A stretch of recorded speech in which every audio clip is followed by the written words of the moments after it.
The Greek government has announced it will abide by any EU embargo on Saudi Arabia as it faces criticism over a controversial arms deal, including from its own MPs. As cracks appeared in the leftistled coalition over the €66 million weapons agreement with the kingdom, the administration's spokesman said Athens would apply the law by the letter if EU sanctions were announced. "We are waiting to see the decisions of the European Parliament and will act accordingly," said Dimitris Tzannakopoulos. The process is frozen. Mounting tensions within the ruling Syriza party have matched international condemnation of the agreement by human rights groups. Amnesty International has said the munitions could end up being used by the Gulf state in its war against neighboring Yemen, where civilian populations have borne the brunt of the conflict. "We call on Greece to immediately rescind the sale and transfer of military equipment to Saudi Arabia and to refuse approval of the transport of every type of conventional weapons, ammunitions and war material to point of conflicts in Yemen," the rights group said. Prominent members of the ruling Syriza party have questioned the morality of selling arms to Saudi Arabia, and on Tuesday the Greek parliament's military procurements committee also hinted it may scrap the deal. "Greece is a hub of stability, peace and friendship in the greater region, and that is what it should be exporting," the former Deputy European Affairs Minister Nikos Zaidakis told The Guardian. "There is no need for this deal to go through, and frankly when we're talking about €66 million, not €66 billion, it isn't worth the trouble. It's not the sort of money that will save Greece."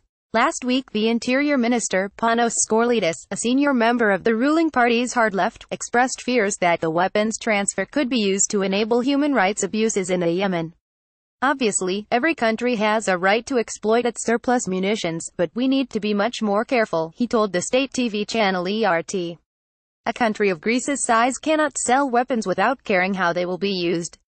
Anger over the government's handling of the sale has exacerbated tensions, with opposition parties on the left and right criticizing the agreement's apparent lack of transparency. Accusations of impropriety have prompted calls for the resignation of the defense minister, Panos Kaminos, who heads the small nationalist NL party, Syriza's junior partner in government. With the Prime Minister, Alexis Tsipras, controlling 153 seats in the 300-seat parliament, the government depends on NL's 9 MPs. Tsipras' robust defense of Kaminos in the hotly contested parliamentary debate on Monday has done little to dispel the questions surrounding the deal. Recently, Greece's Supreme Court prosecutor ordered an investigation into the arms sale amid allegations that Kaminos had contravened government legislation by clinching the sale through a private businessman acting as a middleman on behalf of Riyadh. Leaked documents published in the Greek media identified the mediator as Vasilis Papadopoulos, the owner of a private munitions company and a convicted arms smuggler. Addressing MPs, the defense minister vehemently denied the charges, saying it is a government-to-government deal and there are no intermediaries. Tsipras backed him, saying Athens has received assurances from the Saudi Defense Ministry that Papadopoulos was authorized to represent Riyadh. The opposition was deliberately trying to destabilize the government, he claimed, by manufacturing a scandal. Under Greek law mandated by international creditors as part of an anti-corruption drive after the country's near economic collapse, the use of mediators in major government contracts is illegal.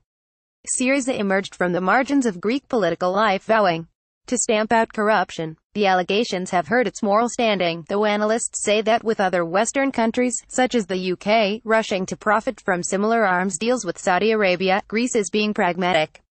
For a government of the left this is not one of its brightest moments, said Thanos Stokos, who heads the Athens-based think tank Aliamep.